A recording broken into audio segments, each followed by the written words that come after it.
On March 2, 2026, the Gulf sky turned the color of old bruises, a refinery horizon pulsed orange, like a heartbeat you couldn't ignore. We think wars are won by jets and generals. They aren't. They're won by the ledger or lost to bankruptcy and insolvency. People will tell you this story is about ideology and missiles. They'll point at maps, speeches, flags, and rage. But the balance sheet tells a colder truth. When the storage tanks burn, cash flow burns. And when cash flow burns, a nation becomes a debtor with a uniform. The common belief is simple. Refineries were hit to break morale. That's the fairy tale they sell to keep you calm. The economic truth is uglier. Refineries were hit to break credit. A country can survive fear. It can't survive a frozen payment system. Picture the Strait of Hormuz as a thin throat, 20 miles of water, trillions of dollars of oil logic. Now imagine that throat tightening not from bombs, but from insurance clauses. Let that image sink in. Source. Before the smoke, there was majesty. Glass towers rising from sand like polished knives, parades of new cars, new jets, new promises. The Gulf sold the world a dream called endless supply. But beneath the surface, the foundation was raw. At the peak, the numbers looked divine. Sovereign funds ballooned past $700 billion on paper. Budgets swelled like lungs, full of borrowed air. Subsidies kept bread cheap and silence cheaper. Everyone applauded the miracle. Nobody audited the addiction. The streets smelled like perfume and gasoline. Ports moved steel, cars, and luxury like they were shifting weather. Neon reflected off black water, the color of crude. Power looked permanent. It never is. Power is just liquidity in costume, because this wasn't a kingdom of gold. It was a kingdom of oil receipt. One commodity, one pulse, one fragile artery. When that artery gets pinched, the whole body shakes. The trap began as comfort. Easy revenue made hard decisions feel unnecessary. Why diversify when the ground prints money? Why tax when exports pay? Why reform when the market keeps forgiving you? That's how addiction writes policy. Debt arrived quietly, wearing a friendly suit. It came as development bonds and infrastructure notes. It came as dollar loans with soft smiles and sharp covenants. It came as an invisible monthly payment, a monster that only grows when you feed it. And then the antagonist walked in. Not a general, not a prophet. The oil market. A blind judge with no loyalty and no mercy. It doesn't care who you are. It only cares if barrels move. Behind the oil market stands its muscle. The bondholders, the clearing banks, the insurers, the letter of credit clerks. People who never fire a shot. People who can still end a war by refusing a signature. In their world, war is a pricing event. In late February 2026, the first serious shock hit the system. War risk premiums for Gulf routes jumped from 0.2% to 2.8% in a week. That's not a headline. That's a tax on every tanker. The ledger felt it immediately. Within days, shipping firms demanded cash up front. Letters of credit started getting reviewed, then delayed, then declined. Importers panicked because food doesn't wait for diplomacy. Fuel distributors panicked because trucks don't run on speeches. A modern city dies in slow motion. Then came the strikes that made the world look up. The sky over Bahrain wore a thick gray scarf of smoke. The footage looked like the future had caught fire. The real damage wasn't just flames. It was force majeure. On contracts, source. In Tehran, fires near depots became a new kind of broadcast. Night turned into a flickering news sticker. You could feel the market flinch with every explosion. Traders don't need truth. They only need uncertainty. Refineries aren't just metal. They are conversion machines. They turn crude into diesel, jet fuel, LPG, and movement. Kill the converter, and you don't just lose exports. You lose logistics. And logistics is how armies eat. The war entered its refinery chapter on March 2nd, 2026. When Rastanura became a word people whispered. The name itself sounded like a steel door locking. Operations slowed, then paused, then reopened under a cloud of risk. Prices didn't wait for confirmation. Source: a single shutdown doesn't seem fatal to outsiders. But markets don't price today. They price the next 30 days of fear. Brent jumped like it touched a live wire. Diesel spreads widened. Airlines recalculated routes, then canceled flights, then begged for fuel hedges. By March 6, 2026, the spiral had a rhythm. First, depots were hit. Second, export schedules slipped. Third, insurers rewrote terms.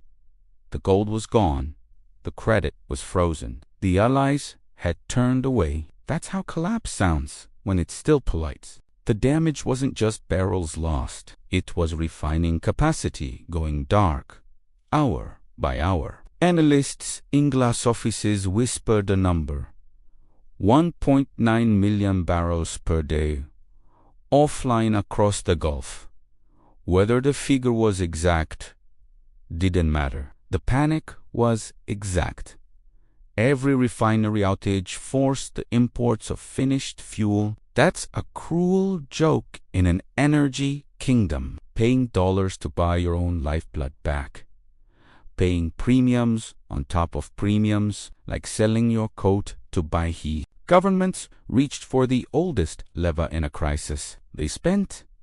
They subsidized harder. They bought calm with cash and cash with debt. Emergency fuel shipments cost $1.2 billion in 10 days. Think about that scale. That's a war fought with invoices. Currencies began to sweat. Offshore rates for dollar funding spiked. A 3-month swap that cost 2% suddenly cost 7%. The market was whispering one word: insolvency. Not because the oil was gone, but because the timing was wrong. Timing is everything in finance. A refinery fire is terrible. A refinery fire on the week your debt coupon is due is lethal. On March 11th, 2026, a $3.4 billion sovereign coupon approached like a guillotine. The Ministry of Finance didn't sleep. Neither did the bond desk. In the Gulf, food is an imported luxury that pretends to be normal. Wheat arrives by ship. Rice arrives by ship. Medicines arrive by ship. When shipping slows, shelves thin out fast. People don't riot over ideology. They riot over bread. So the state tried to keep the pumps running. It rushed quietly at first, then publicly, then aggressively. Diesel caps, LPG limits, temporary measures that never feel temporary. The city's engine started coughing. Meanwhile, the war at sea grew teeth. Tankers hesitated near the stray like animals sensing a trap. Some drifted outside the choke point, waiting for escorts or guarantees. Each idle day meant demurrage fees and missed contracts, a floating meter running in the dark. Source: here's what viewers miss. The strait isn't just geography. It's a financial corridor. Every tanker is a moving bond, backed by a bill of lading and an insurance certificate. Once insurers panic, the corridor closes, even without a blockade. Paper can stop oil. The military responded with muscle. Escorts were promised. Patrols intensified. Press conferences spoke of deterrence and stability. But markets aren't impressed by ships. Markets want certainty, and certainty is a product no one could manufacture. By mid-March 2026, a second number began circulating. War risk insurance for a supertanker route hit $1.1 million per voyage. That number is a silent missile. It lands on the consumer's bill weeks later. It also lands on a government subsidy budget today. The third number was the interest rates on emergency borrowing touched 14% for short-term notes. 14% is not a policy tool. It's a confession. It says, we are paying ransom to stay liquid. This is where the noir turns personal. Because behind every rate hike is a family cutting meals. Behind every premium is a hospital delaying supplies. Behind every refinery shutdown is a worker watching overtime vanish. The ledger doesn't bleed peuple, though. In capitals, leaders spoke in steel words. Retaliation, deterrence, red lines. But in private, they spoke in accounting terms. Reserve adequacy.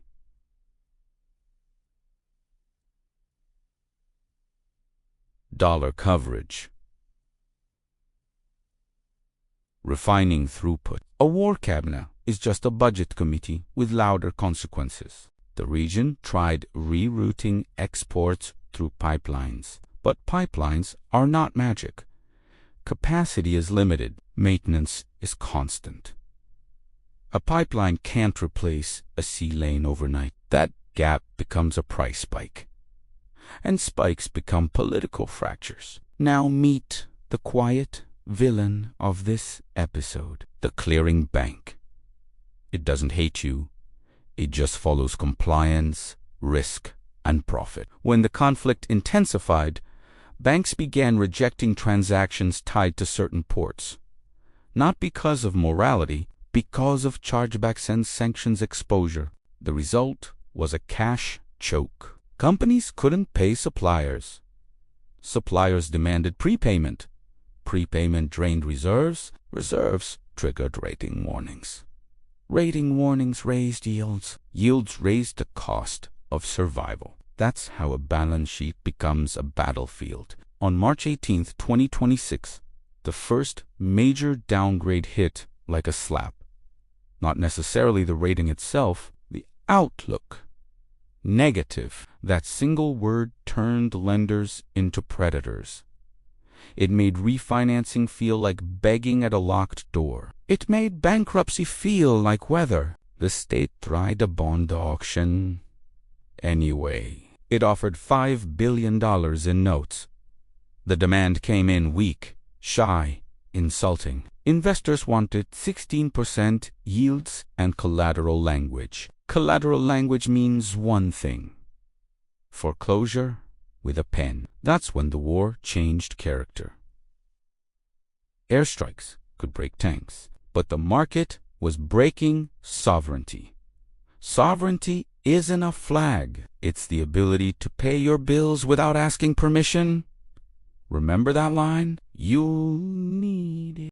The smoking gun wasn't an explosion. It was a meeting held in a hotel with thick carpets and thin smiles. On March 22, 2026, finance officials met with a syndicate of banks and commodity traders. The document on the table was called the Hormuz Stability Addendum. It read like peace, but it was a liquidation sale. It demanded escrow accounts in New York and London. It demanded priority claims on oil receipts. It demanded automatic triggers if exports fell below 4.2 million barrels per day. In other words, the ledger wanted keys. One negotiator said it softly, like a doctor delivering bad news. "We can help you, but we must secure repayment." Another replied with forced dignity, "We are not for sale." The banker didn't flinch. "Your cash flow already is." The addendum included a clause that felt like handcuffs. Any refinery interruption beyond 72 hours allowed lenders to seize export proceeds. Imagine that a drone hits a tank and your revenue becomes someone else's property, or had found a new weapon. Paperwork. They signed anyway, or something close to it, because they had no time. Salaries were due. Subsidies were due. Fuel imports were due. A nation can posture on television. It can't posture at payroll. After the signature, the battlefield widened. The next strikes weren't just military. They were economic nerve strikes. Storage terminals were targeted because they hold time. Storage is resilience. Storage is the buffer between chaos and collapse. When storage burns, you lose the ability to smooth shocks. You can't wait for repairs. You can't sequence shipments. You can't keep domestic supply stable while exporting. The whole system becomes a desperate sprint. And sprints are expensive. On April 1st, 2026, the first true cash-out moment arrived. The Treasury account that funded fuel subsidies fell under $900 million. Monthly obligations were closer to $4.6 billion. That gap is a cliff. It's where insolvency stops being theory. The government announced temporary restructuring measures. That's code. Fuel prices rose 40% overnight. Electricity tariffs rose 25%. Bread subsidies were recalibrated. You can dress it in polite language. The public still hears betrayal. Protests began like sparks. Then they became flames. People lined up for fuel and found empty stations. Truckers stopped deliveries because diesel was rushed. Hospitals ran generators longer than they should. A modern city, suddenly medieval. This is the part they never show in maps. The humiliation, the cold showers, the dark apartment hallways, the parents lying to children about dinner, the soldiers guarding depots while their own families waited in lines. War eats everyone, especially the poor. By May 2026, the default was no longer a secret. It was a scheduling problem. Officials tried rolling short-term debt, but auctions failed. Banks demanded dollar collateral. Dollar collateral was scarce. The central bank printed local currency, and inflation answered instantly. Inflation is the slow strangling. It doesn't explode. It suffocates. Prices rose 12% in a month, then 9% the next. Wages didn't move. Savings evaporated. The ledger collected its payment in human dignity. Then came the moment of pure collapse. On May 19, 2026, the government missed a $1.7 billion payment on external notes. The announcement wasn't dramatic. It was a sterile press release, but it was a national amputation. International suppliers froze shipments. Spare parts didn't arrive. Refinery repairs slowed, then stopped. Power outages stretched from minutes to hours. The economy didn't fall in one day. It fell in a series of unavailable notices. In the noir stories, a detective always finds the key line. Here, it was simple. Sovereignty is solvency. When you can't pay, you can't choose. You negotiate with creditors.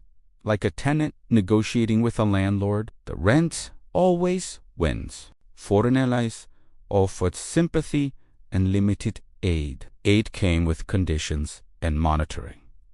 Monitoring came with influence. Influence came with policy concessions. The flag remained. The control did not. That's how the ledger redraws borders without moving a soldier. The war still raged, but it changed purpose. Strikes now aimed at keeping the other side broke, not defeated. Broca refinery hit wasn't a tactical victory. It was a credit event. It was the difference between making payroll and missing it. Months later, The talks resumed under harsher lighting. A new document appeared called the Refinery Reconstruction Facility Agreement.